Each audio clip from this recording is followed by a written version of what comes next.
1400 വർഷങ്ങൾക്ക് മുമ്പ് പ്രവാചകൻ വഫാത്തായി ഈ ഭൂമിയിൽ നിന്ന് പോകുന്ന ഒരു എപ്പിസോഡുണ്ട്. പ്രവാചകന്റെ വേർപാട് താങ്ങാൻ പറ്റാതെ ഒരു മദീനയിലെ എല്ലാ മനുഷ്യരും ഇങ്ങനെ കരയുന്നൊരു നിമിഷം ഉണ്ടായി. റളിയല്ലാഹു വാളെടുത്തിട്ട് പറയും, ആരാ പറഞ്ഞു പ്രവാചകൻ മരണപ്പെട്ടു എന്ന് ചോദിച്ചിട്ട് പറഞ്ഞവരെ ഞാൻ കൊല്ലുമെന്ന് പറഞ്ഞ് വാളെടുത്ത് ഉയർത്തിയൊരു സമയത്ത് അബൂബക്കർ സിദ്ദീഖ് എന്ന് പറഞ്ഞ ഒരു നേതാവ് അവിടെ ജനിക്കുന്നത് ഉമർ റളിയല്ലാഹു അൻഹുവിനെ വന്നിട്ട് തടയാണ്. എന്നിട്ട് പറയണ്ട്, ആരാണോ മുഹമ്മദിനെ ആരാധിച്ചിരുന്നത് അവരൊക്കെ മനസ്സിലാക്കിക്കോ, മുഹമ്മദ് മരിച്ചുപോയി.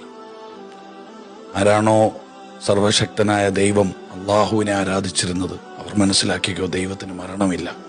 മുഹമ്മദിന് മുന്നേ പ്രവാചകന്മാർ വന്നിരുന്നു, അവരൊക്കെ മരണപ്പെട്ടു, അവരെല്ലാം ദൈവത്തിന്റെ അടുത്ത് തിരിച്ചുപോയി. ഒരുപക്ഷെ പ്രവാചകനായ മുഹമ്മദ് നബിയുടെ വഫാത്ത് എല്ലാരെയും ദുഃഖത്തിൽ ആഴ്ത്തി അതിൽ മതിമറന്നങ്ങ് പോയനെ. ഇസ്ലാം എന്ന ഒരു ആശയം തന്നെ അവിടെ ഇല്ലാതായി പോകുമായിരുന്ന ഒരു സാഹചര്യത്തിൽ ഒരു നേതാവ് എഴുന്നേറ്റ് പറയാണ്, ആ ഒരൊറ്റ സ്റ്റേറ്റ്മെന്റ് കൊണ്ട് ആ ഒരു കംപ്ലീറ്റ് ജനങ്ങളെയും അദ്ദേഹം സ്വാധീനിച്ചു. ആ ഒരു സ്റ്റേറ്റ്മെന്റോടുകൂടി അദ്ദേഹം പിന്നീട് നേതാവായി മാറുകയാണ്. ലീഡർഷിപ്പിന്റെ ഒരു വലിയ പാഠമാണ് ഈ കഥയിൽ നിന്ന് നമുക്ക് പഠിക്കാൻ പറ്റുക.